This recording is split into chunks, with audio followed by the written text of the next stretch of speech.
तो ब्रेक के बाद एक बार फिर आपका स्वागत है। आप देख रहे हैं हिमाचल का महासंग्राम और हिमाचल के मतदान पर लगातार हमारा महा कवरेज भी जारी है। सुबह 7 बजे से ही हम लगातार हिमाचल के पल पल के अपडेट को कवर कर रहे हैं और अब 7 घंटे से ज्यादा पोलिंग हो चुकी है। शाम 5 बजे तक यह पोलिंग होनी है और लगातार जो भी अपडेट आ रहा है हिमाचल से आज के मतदान को लेकर वो हम अपने दर्शकों तक पहुंचाने की कोशिश कर रहे हैं। जासू वही तमाम खबरें सामने निकल कर आ रही हैं। वहीं पूर्व मुख्यमंत्री शांता कुमार ने कहा कि भाजपा बहुमत में आएगी। हालांकि उन्होंने बागियों को लेकर चिंता भी जाहिर की है। उन्होंने कहा कि आजाद उम्मीदवार की वजह से कौन जीतेगा और कौन हारेगा ये बताना काफी मुश्किल है। शांता कुमार पालमपुर में मतदान करने के बाद पत्रकारों से बातचीत कर रहे थे, जिस दौरान उन्होंने ये तमाम बातें कही हैं। आपको बता दें कि 20 से 22 के आसपास बागियों की संख्या है। हुरैरा इस बार जो भाजपा के बागी हैं और वो कहीं ना कहीं ऐसा कहा जा रहा है कि खेल बिगाड़ सकते हैं।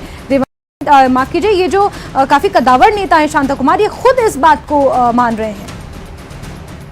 तो देखिए शांता कुमार यहाँ पर मतदान करते हुए उनकी तस्वीर उस वक्त की हैं जब वो मतदान करने पहुंचे थे। पूर्व मुख्यमंत्री हैं शांता कुमार और भाजपा के अपने समय के एक बहुत कदावर नेता के तौर पर इनकी पहचान थी। भाजपा सरकार में इन्होंने कई अहम भूमिकाएं निभाई हैं। संगठन में भी इनका अच्छा खासा होल्ड है और उन्होंने कहा है कि भाजपा बहुमत में आएगी, लेकिन उन्होंने बागियों को लेकर चिंता जाहिर की है और आज़ाद उम्मीदवार की वजह से कौन जीतेगा कौन हारेगा ये कहना वाकई इस वक्त है। और पालमपुर में उन्होंने मतदान किया। हालांकि पालमपुर में हुरैरा में आपको बता दूं कि कांग्रेस के आशीष बुटेल उनका काफी वर्चस्व है।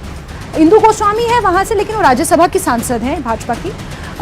लेकिन आशीष बुटेल जो है वहां पे उनका काफी वर्चस्व माना जाता है, इसलिए भाजपा के लिए वहां पर कड़ी चुनौती है पालमपुर में। बिल्कुल, क्योंकि पूर्व सीएम रह चुके हैं और कदावर लीडर हैं और उन्होंने जो ये बयान दिया है ये अपने आप में बहुत अहम है। उधर हिमाचल विधानसभा चुनाव में आज बीजेपी के राष्ट्रीय अध्यक्ष